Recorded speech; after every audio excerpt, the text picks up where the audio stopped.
Naghahanap ka ba ng 4 bedrooms, single attached property dito sa Pampanga? Tara, samahan ninyo ko sa house tour na to, dito sa Ahoya, Mexico, Pampanga.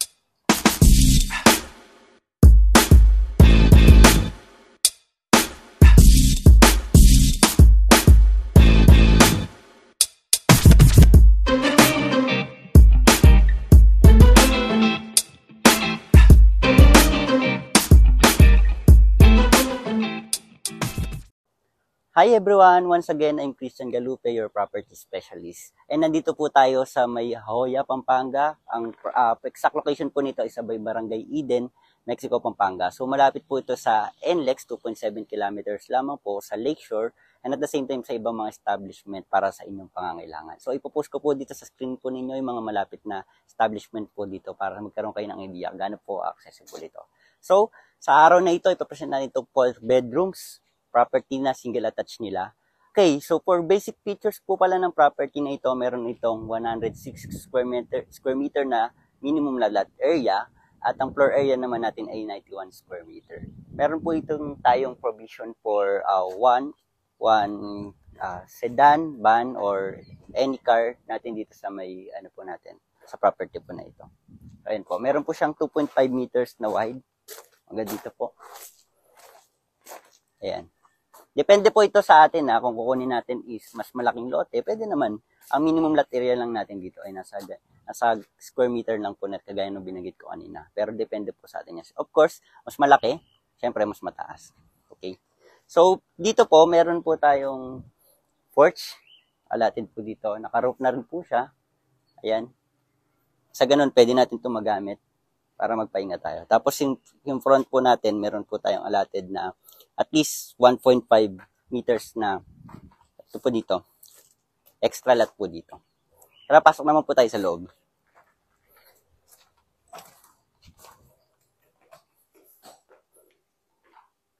Yan po. So, ang ating ground floor po, ang turnover po pala nito is fully finished siya.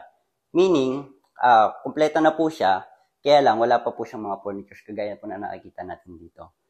So, for ano lang po to, idea lang po ito, for inspiration purpose lang po sa atin ito para mayroon tayong mapagayaan just in case kung gusto natin gawin sundin ito. Okay? So, ang flooring po natin is ceramic tiles po siya. Tapos yung wall po natin na front turnover is po siya, painted finish po siya. Kulay white lang po siya. Okay? So, dito po, as you can see, sinadjust nila, naglagay sila ng sofa here at division here. Ayan, para sa ating living area. So, pwede tayo manood dito. Ayan. Para mga bisita rin natin or gawin lang natin pag magpapahinga tayo. Okay? So, dito naman po, sa kabila. Ayan. Yan po. So, naglagay po sila ng dining area dito sa kabila. So, for dining area, 4-seater po yung nilagay po nila, sinadjust po nila. But again, pwede natin itong lagyan na mas malaki pa dito kung syempre kung mas malaking pamilya tayo. Okay. So, for kitchen naman po, here. Again, so model unit lamang po ito. Upon turnover, wala po tayong overhead cabinet, pati mga cabinet sa baba. At yung kitchen sink natin, yung turnover lang po niya. Maliit lang po siya. Around lang po siya dito. But again, pwede natin ito gayahin. Depende po sa discard natin. Okay?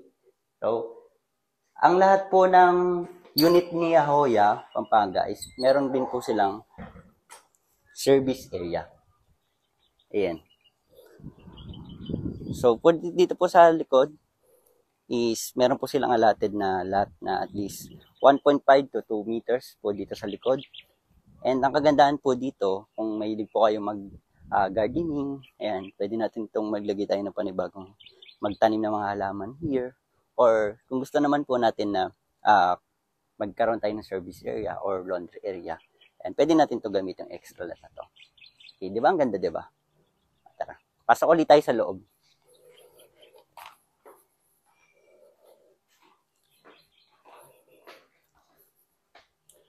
Ayan po. So, yung ating first bedroom pala sa property na ito is nandito po siya sa baba. So, maganda po ito para po kung meron po tayong mga adults or mga mga grandmother or grandfather na nakatira po sa ating bahay is para hindi na po sila umakyat sa taas. So, pwede natin silang papuntahin po dito sa kwarto na to. Ibigay sa kanila yung kwarto na to. Okay? So, ito po siya.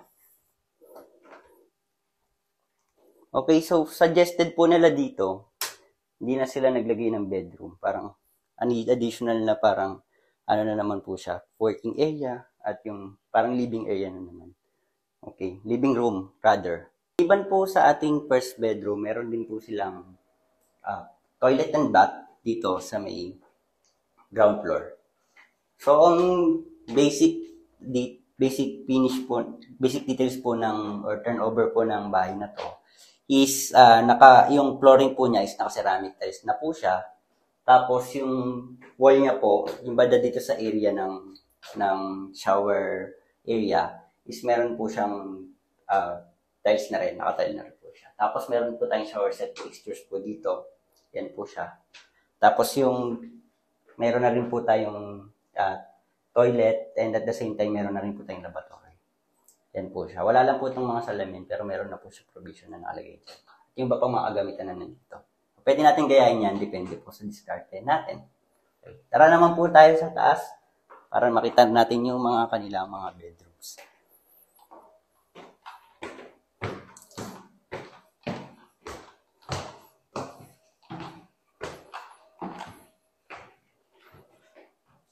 Okay. For second floor, meron po tayong 3 bedrooms po dito sa taas.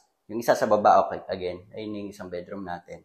But ang kagandahan pa dito sa may natin na to, meron po silang CR here. Mamaya makikita natin.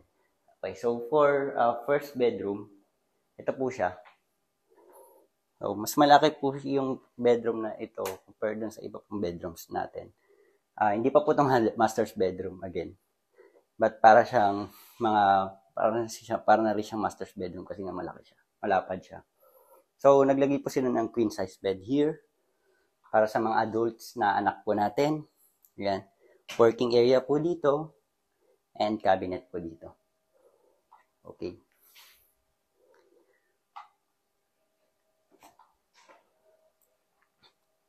Okay. Doon naman po tayo sa second bedroom.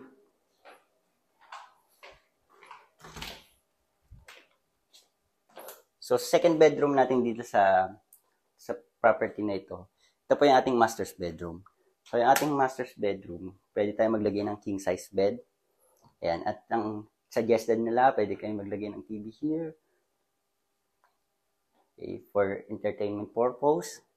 Tapos, cabinet po here. Okay. Tapos, meron pong sariling comfort room or toilet and bath ang ating master's bedroom. Pagkaya lang din po ng nasa baba, ang basic finish po nito is, po siya, basic turnover po nito is yung baba niya, flooring niya is naka-tiles na rin po siya na ceramic. And yung, po natin, yung wall natin dun sa may shower set area is meron na rin po siyang tiles. Tapos meron shower set fixtures, lavatory, sa toilet bowl. Yan po. Okay. Then, dito naman po sa last na bedroom natin for our kids. So, for our kids, pwede tayo maglagay ng single size bed here. Tapos, cabinet here. O, meron na rin po tayong mga bintana here. Tapos, provision for aircon. Okay po. Yan po siya. Then, ang maganda po dito, bukod sa ating master's bedroom, toilet and bath, meron din silang toilet and bath dito sa may second bedroom. Para po ito doon sa isang bedrooms na dito, pati bedrooms na pinresent natin kanina. Okay. So, ganun na din po yung turnover niya. Yan. Tiled na rin po siya. Mas maliit nga lang po siya kumpara doon sa dalawang toilet and bath na pinresent natin kanina. Okay, so dito na po nagtatapos ang ating house tour. Sa iba pa pong detalye tungkol sa property na ito, sa sample computation, sa vicinity pa, at iba pa pong mga detalye tungkol dito. You can message me on my contact number and social media accounts na nasa screen po ninyo dito po. So, ilalagay ko na lang po yan dito. So, please don't forget to subscribe to my channel para po wala sa ibang mga videos kung gusto mo manood ng mga makasubaybay sa mga videos kagaya natin na to. So, hit mo lang din yung notification bell. Sa ganun, manotify ka sa ibang mga videos kagaya nito. Ayun lang, maraming salamat sa paglaan mo ng oras dito. Bye-bye, hanggang sa muli.